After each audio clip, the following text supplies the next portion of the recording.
What's going on, people? Guns blazing, back at it again. Another season, another easy Plat 1 with my waifus. Welcome to this month's season finale of Waifu to the Top. Now, to keep it spicy, this month we played a couple variations of Evil Twins, which is a very consistent deck, had a solid win rate all the way from Plat 5 to Plat 1. This is one variation I'm about to show you that viewer made known to me. We just mix it up with a small Dogmatika and Shaddoll package. Deck list in the description as usual. This new stuff actually complements the deck pretty well, makes it a little more potent, sacrifices a little consistency of course, and I'll just show you how it works right here. So here's the best case scenario. We got the Live Twin starter, Live Twin Pink extender, which we searched off the Sunny Snitch, and the Dogmatika Ecclesia in hand, which we'll use after all of our Evil Twin stuff, or else it will conflict. Of course, we go into our usual Link Disciple, Link Devotee combo, which will get us our IP mask. I've already had a few videos showcasing this combo, so I'm not going to go over that too much. You know how this goes. We get our blue, blue's going to summon our pink, get us another card draw, which is usually another interruption. We got a droplet here, and then we consolidate back into pink, and now we go into our Dogmatika stuff. Ecclesia will special summon, search out Maximus, which will special summon by banishing any of the Link monsters. It's going to send Apkallone and Titaniklad, so you can get your Shaddoll Schism and the Fleur at the end phase. So just off Ecclesia, we can get Winda out and Fleur for the monster. Now that's extreme levels of security from just a 3-card combo. Interruptions from your monsters, interruptions from your back row, and interruptions from your hand traps, which are searchable. Multiple levels of protection. Much like the protection and security you'll get from using today's sponsor, NordVPN. Now I'm sure most of you already know what VPNs do. They encrypt your traffic and hide your IP address to keep your data private and secure. But NordVPN is stepping it up on their desktop apps to give you even more layers of security. Their new feature, Threat Protection, is a one-click solution to negate malicious websites, malware, trackers, and intrusive ads even when you're not currently connected to a VPN. Just like how counter traps negate the activation, Threat Protection completely neutralizes cyber threats before they can do any damage to your devices. Accidentally clicked onto a malicious website, Threat Protection will literally stop you before it loads. Accidentally downloaded malware, they'll be deleted immediately. Intrusive trackers, blocked. Annoying pop-up and autoplay ads while you're browsing, blocked before they jump scare you.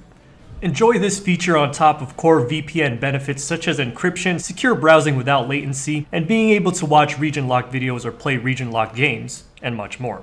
Better yet, you can snag a great deal on NordVPN now. Simply use the link in the description to get yourself a risk-free deal on NordVPN, backed with a 30-day money-back guarantee. That's nordvpn.com/gunsblazing.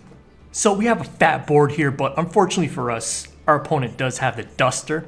We chained our Schism to get the Winda out, but unfortunately he also has a Twin Twister to go along with it. No worries though, like he still has this maze of interrupts that he has to navigate through, and he only has 3 cards left because he had to discard one. Just gonna go ahead and make use of this Called by the Grave while I can. And I still have the Lil-la pop available and either the IP mask into Unicorn or the Fleur. I'm just gonna pop the Fleur right here. A nice big body you can summon anytime an extra deck monster is out, and you can negate any one card, any monster actually, and he's out. Now Winda does cause a lot of problems for the opponent if you do manage to get it out, because of course there are only limits to 1 summon while she's out on the board. So yet another hurdle to jump over. This guy actually manages to deal with it because he has the Forbidden Droplet, but of course he has to send an extra card just to have it negated. And with all the advantage Evil Twins generates, you're easily going to get to this point where you have just way more options than them. I'm pretty much cosplaying a burn deck right now with all this snitching going on with this Sunny Snitch. And the Fleurdelis will seal the deal for us right here, negating this Hulk of Firebrax before it can bring out any more tuners. The nice thing too about this Dogmatika package is they can all special summon, making it even easier for us to finish on turn 2 or whenever we have the board open. To special summon all the stuff. Dogmatika Fleurdelis even has the attack boosting effect whenever one of your Dogmatika monsters declares an attack. Now of course you're not always going to have the full combo, and sometimes you're going to get interrupted too, so here's a duel where I did get ashed. But here I'm just going to pivot out into the Dogmatika. I'm going to use this one twin as the Link Disciple, not to do a Link Disciple combo, just have a Link monster out so I can special summon. I can pick up Fleurdelis here, but I have 2 hand traps, so I'm going to go for Maximus for the next turn play. Ash Blossom is going to make short work of this tour guide. I believe this is Phantom Knights. And of course, as I said, do all of your live Evil Twin stuff before you use any Dogmatika effects, or else you're going to get locked in. So that's why I'm just going to go for this Maximus on main phase 2. Send the 2 fusion monsters mentioned before. One of them does get Ash though, but it's okay. That just means we're not going to have our Schism, but we're still going to be able to pick up the Fleurdelis at the end of the turn. And once again, we just have interruptions for days, and whenever they try to play the hand trap game, you're always going to come out on top because you just generate more value. They're just always going to end up having less cards, making it easier for you to do your job and just interrupt the hell out of the very few cards that they have left in their hand.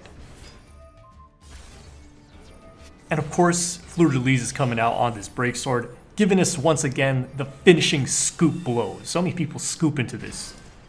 So I used the Dogmatika variant from like Plat 5 to Plat 3, Plat 2. As much as I like what it brings to the table, I still prefer this version though. Pure version, I'll just take over any variation any day, even like Scythe, Unchained, and the reason is always simple. When you're running it pure, it's already consistent, plus you have so much room to put in options to counter whatever meta decks and popular decks you'll find. And all the variations just make you stronger against 1 or 2 certain things, like Scythe makes you stronger against combo decks, but the thing I love about Evil Twins Pure is that it doesn't have a weakness anyway. You can deal with anything, so there's no need to like specialize against any certain deck, which ends up making you weaker to those decks that it doesn't counter. So now to the sweaty stuff. This is all my duels from Plat 2 to Plat 1, and Drytron was the deck that I faced the most. I already have a bunch of replays and videos of me slapping Drytron with this deck, so I'm just going to show you what can go wrong here. My Ash gets max seed, so we can pretty much go out into a very strong board here. Beatrice and Ultimateness. I'm going to Forbidden Droplet on the standby phase Beatrice though. Hit the Ultimateness while I'm at it with my extra monster. He also has an Orange Light. I'm going to go ahead and just use Called by the Grave on that. And now we can freely set up with our remaining live twin. Now the weakness of this deck, which we try to cover with the many hand traps we have, is that if the opponent manages to get fully set up like this, it's very hard to take control of the board again. Which is why we try our very best to keep it contained before it gets out of hand like this. I just barely managed to clear this board, but as you're going to soon see, we're not going to have any interruptions left for his turn in case he top decks something nasty. This Unchained Abomination is going to destroy this Beatrice at the end of the turn, but he does manage to top deck the Ritual monster, which is going to essentially be GG because he can just pick up Ben 10 and get all of his stuff back from the grave.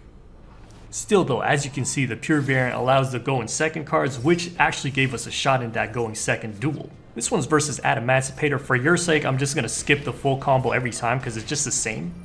And the game plan versus Adamantipator is not too difficult. You just try to interrupt their excavators. Of course, this guy had a little protection with his Guardian, but we also have the IP mask on top, so I'm just going to use this Lil-la that's about to be negated to bounce the Researcher back into the deck. Then you just hope that they don't have something like Block Dragon to extend their play. So here's another pretty optimal opening versus Drytron. Skipping the full combo again, we do have the Crossout Desi and the Droplet set. And going first versus Drytrons with a board like this is like 90-95% win rate. Even managed to pick up the Maxx seed with the pink. Another reason the hand trap spam is so good with this deck is just very easy to pick them up on either player's turn because you draw cards on either player's turn. And of course, they're just modular single card plays, no need for any combo stuff. We're going to manage to clear all this guy's stuff. We just have to drop this Draconids because it's otherwise untargetable by monsters. Going to link up this Unicorn with the Lil-la so I can get the card draw, of course. And the pink card draw on top of that with the E-Veiler and the Ghost Bell ready to go. People wondering why Selene Gomez is in this deck. It's just for the simple Link climb. Of course, we're skipping Brax because we already have the Link 2 available, and this access code is easily going to be able to finish this guy off.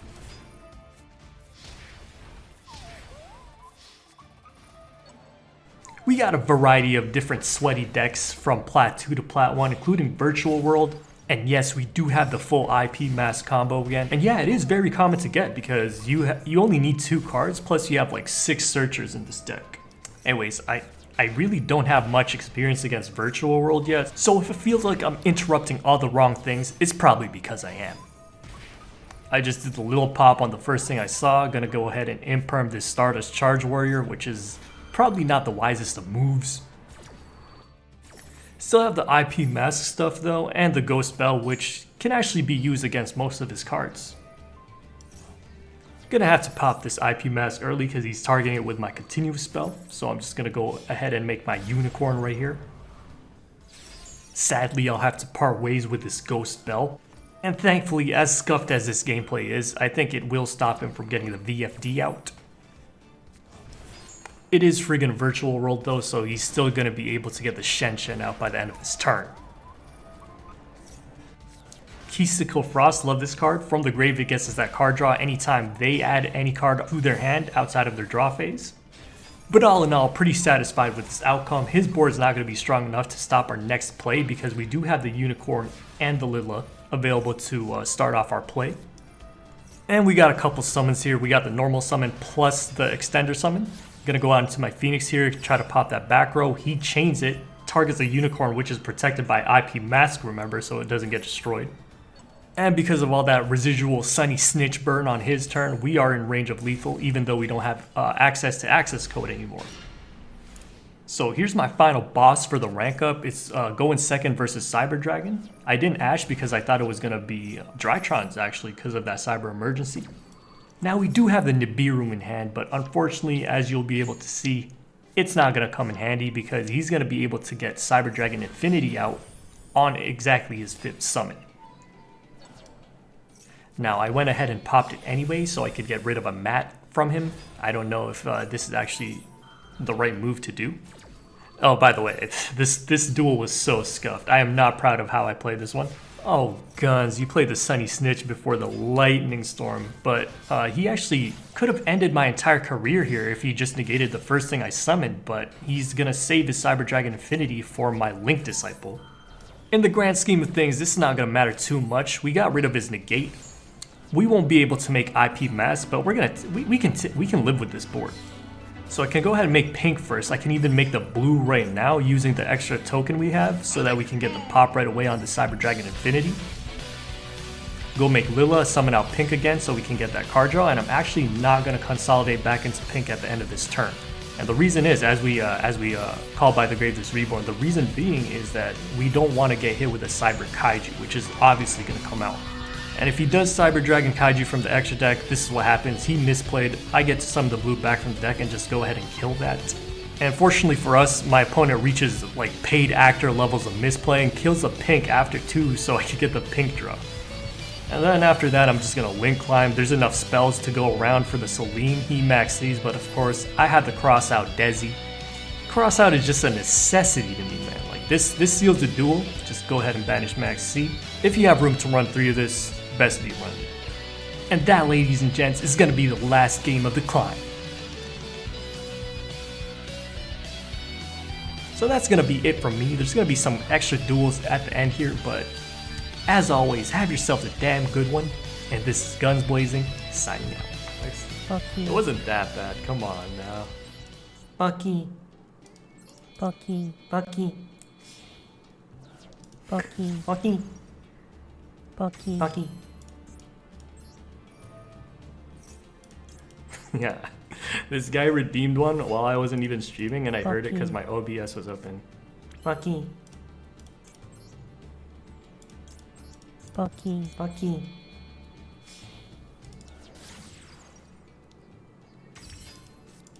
Bucky. Bucky.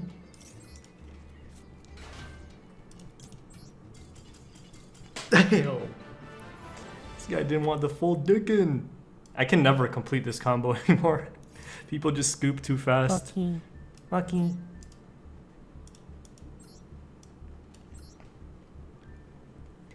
Bucky. Bucky. The full dickin', Sedos. I don't think I stuttered. Bucky. Bucky.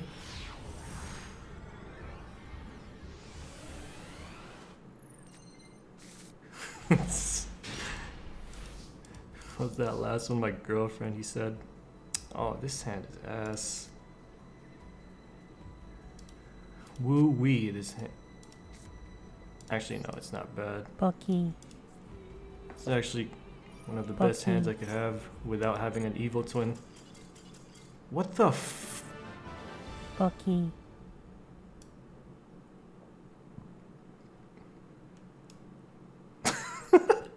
Last three Bucky. last three matches have been scoops. Alright. There you go.